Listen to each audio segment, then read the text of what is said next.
Ano ba ang trabaho ni Kabayang Adrian dito sa Poland? Welcome back mga kababayan dito sa aking YouTube channel kung saan ay bibigyan ko kayo ng idea at tips kung ano yung trabaho ko dito sa Poland. Pagpasok ko ng kwarto, so meron agad ditong D&D. So counterclockwise ang pag-check ni Kabayang Adrian. Punta dito, tine-check ko agad itong shoe brush, tawagan.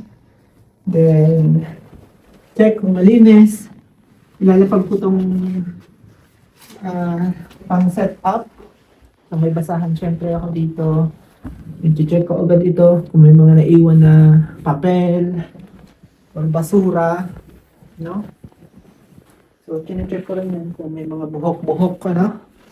Then yung ilaw, syempre may panggas ako. Igagas ko lang yan ng kaunti dito, ano.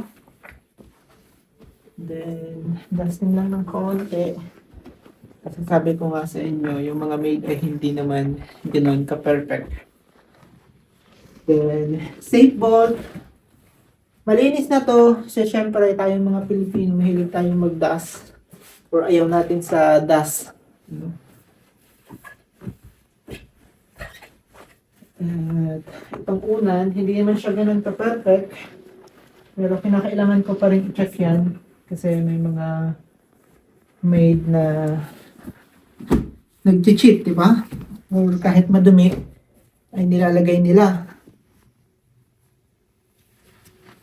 So yung standard dito, naka-open na yan. Yung safe bolt para yung guest ay hindi makapaggawa ng kwento. Minsan kasi pag sarado yan, sasabihin nila may naiwan sa loob ng safe bolt. So proceed, may DND dito or yung MSO. Ito. Kung ayaw magpalinis ng guest, so whole day, bawal linisan. Ano? So hindi ganun ka-perfect yung bed, pero malinis. Yan yung standard ko. So hindi man masyadong kailangang stretch. Ako basta malinis ay okay na sa akin yan kasi may time naman ako para ituwid itong bed, mga kababayan. So meron kaming menu dito, telephone syempre. So pin-check ko ito kung gumagana. Diba? Kailangan kong i-unplug para hindi tumunog or mag-automatic call. So, papunta dito, check the wall, table. Yeah? So, kailangan lang ko isang punasan kasi malinis naman. Curtains. Check kung may dumi. Yung kurtina, yung bintana. So, ganito lang yan, di ba? So, napakaganda ng tanawin dito kung makikita ninyo. Isang old town dito sa Poland. So itong company na pinagtatrabahuhan ko located sa Gdansk, Poland, mga kababayan. So, yung routine ng trabaho ko araw-araw ay paulit-ulit lamang para doon sa mga kababayan ko nagtatanong. Siyempre, maraming nangangarap na mga kababayan natin ang gustong makapagtrabaho dito sa Poland. So, ganito ang trabaho ni Kabayang Adrian para doon sa mga nagtatanong at nagtataka kung ano ang trabaho ko dito sa Poland at syempre yung iba hindi nakakapaniwala or hindi naniniwala na achieve ko yung ganitong trabaho dito. So, hindi man ako ganun ka-stricto kasi pag nakikita kong malinis ang kurtina, okay yan. Goods yan. So, check ko yung kettle. Malinis naman. Yung baso. May extra ako dito pang, syempre, pagkain. Ano? Dalawa lagi yan. Yung remote.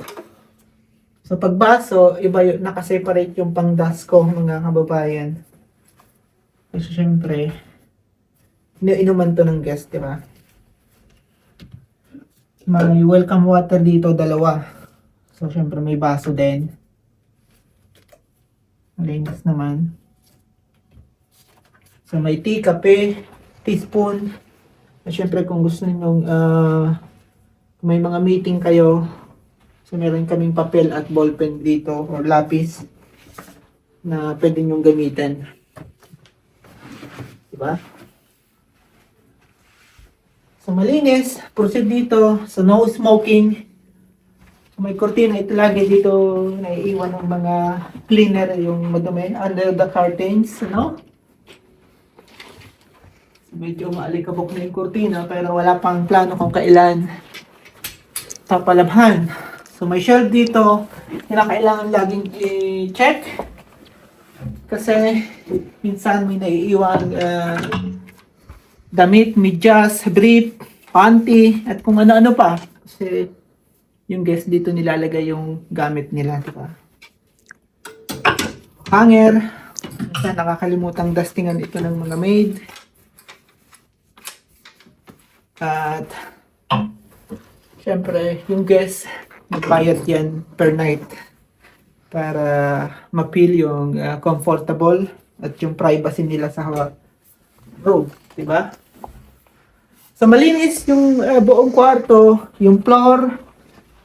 I-double check ko yan kung walang nalaglag na alam mo yung kape or spot ng kape or dumi or ang tawag dito sa Poland ay plami. So punta ako ng CR mga kababayan, di ba? So counterclockwise nga ako pag-check. So pag entrance ko ng CR, kasi minsan nandito yung aircon or yung fan ng room, yung lights, siyempre may socket. Check ko kung hindi nalaglag yung towel rack or yung hangiran. So malinis. So punta ako dito, check itong basura. So meron akong red na basahan pang CR. So ihang ko yan dito. Punta ako dito, malinis naman yung linis niya dito sa CR. Diba? So meron ditong sink, towel at small towel, and shampoo or hand soap. So yung linis ng salamin, so palagi kong kine-check yan. So pinapaulitan ko lang, inaalis ko lang yung fiber or yung alikabok. Kasi minsan yung mga maid hindi masyadong pinupulido kasi nagmamadali sila, ano? Kasi nga per room ang bayad sa kanila. So alam nyo, kapag nagmamadali kayo, may quota. So naranasan ko yan nung nagtatrabaho ako sa Shangri-La Makati at nung unang taon ko dito sa Poland or unang mga buwan. So pasok ako dito, gamitin ko tong bath mat. I-close ko tong sink. Kasi yung standard namin, i-open yung sink para makita agad kung malinis. Check yung shower kung nalinisan. No? So dito yung shampoo. Simple lang yung standard namin kasi 3-star hotel lang to. So, meron lang kaming shampoo, hand soap. At syempre yung chrome, chinecheck ko yan. At malinis siya mga kababayan. Yung towel, so tinatouch up ko lang para magmukhang maganda yung yung grooming maganda, no? So then nag-double check ko ng Batman kung merong spot. So usually wala namang spot. And check ko lang kung walang mga naiwang buhok. So proceed ako dito. So meron kaming 2 baso dito para pag nag-toothbrush yung guest may magagamit. Extra tissue, palaging 2 dapat, no? So meron dito tissue box para dun sa mga kababaihang mahilig mag-makeup or pang-alis lang ng dumi, ano. So accessories box or accessory set. So So meron dito nail polish.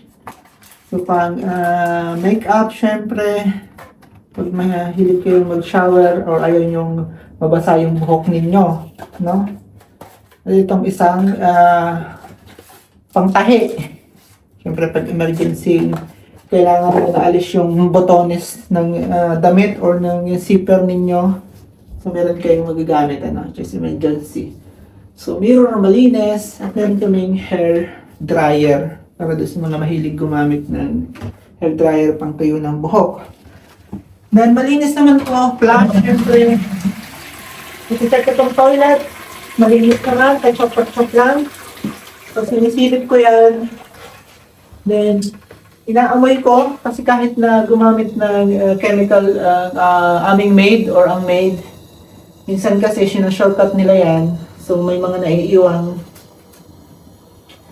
talsik ng ihi or minsan talagang maamoy yung ihi ng guest or ng gumamit ng rooms. So ang solution ko dyan, nilalagyan ko ng soap kasi ang soap may amoy to. So additional na pang refresh, no? So yan, ginaganyan ko lang yan mga kababayan. Kasi malinis naman yan. So, pag naamoy kong mapanghi pa, ako na lang yung magpapadoble na para mabilis.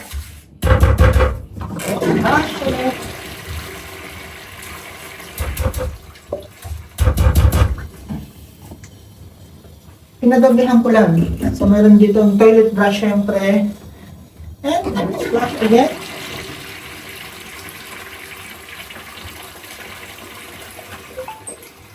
At ito, sanitary bag. Sanitary bag ay dito kasi sa Europe talagang standard nila ay gumamit ng tissue. Siyempre kung ayaw ninyong feel ninyo yung pupo ninyo, so suot ninyo yung kamay nyo dito at gumamit kayo nitong sanitary bag, no? Pagdating nyo sa Europe para dun sa mga kababayan kong Pilipino, standard dito, tissue ang ginagamit. Walang bidet dito sa Poland, no? Sa Italy, or sa ibang part, o maybe sa Barcelona, o sa Spain, ay may bidet. Pero dito sa Poland, usually, or Central Europe, ang ginagamit nila ay tissue. So, yan yung routine ko araw-araw dito sa aking trabaho, mga kababayan, para dun sa mga syempre nagtatanong, paulit-ulit na nagtatanong sa iba't ibang social media account ko kung saan ako nag-upload ng aking videos.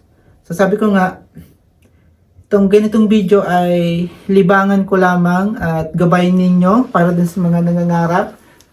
So nag-start si Kabayang Adrian dito bilang cleaner. So hanggang ngayon ay nagpa-part-time pa rin ako na cleaner. So ngayon ay isang assistant na nga lang ako or supervisor dito sa company ko ngayon.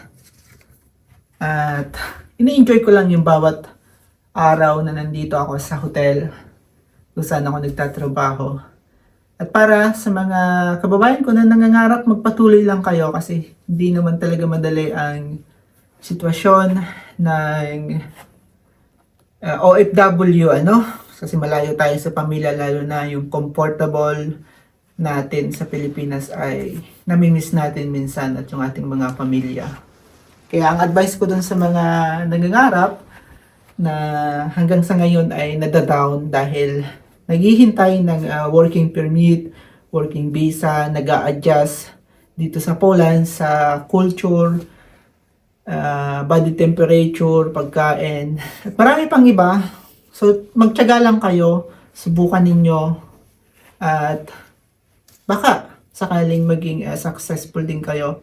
Hindi man ngayon, hindi man bukas, baka sa makalawa, or next year, next month, ay kayo na yung palarin at pagpalain ng Panginoon. So, para sa may mga katanungan sa aking iba't ibang social media account, iwan lang kayo ng comment At kung gusto mo yung mga ganitong video, paki-like mo naman, paki-pindot mo na rin ang notification bell para magkita-kita tayo sa mga susunod kong videos, live. By the way, ako si Adrian, mga kababayan. At syempre, ito yung kwento ng buhay ko dito sa Poland base sa aking experience for 6 years na pakikipagsapalaran dito sa Poland. Maraming salamat! At ito ang kwento ng aking buhay. And God bless!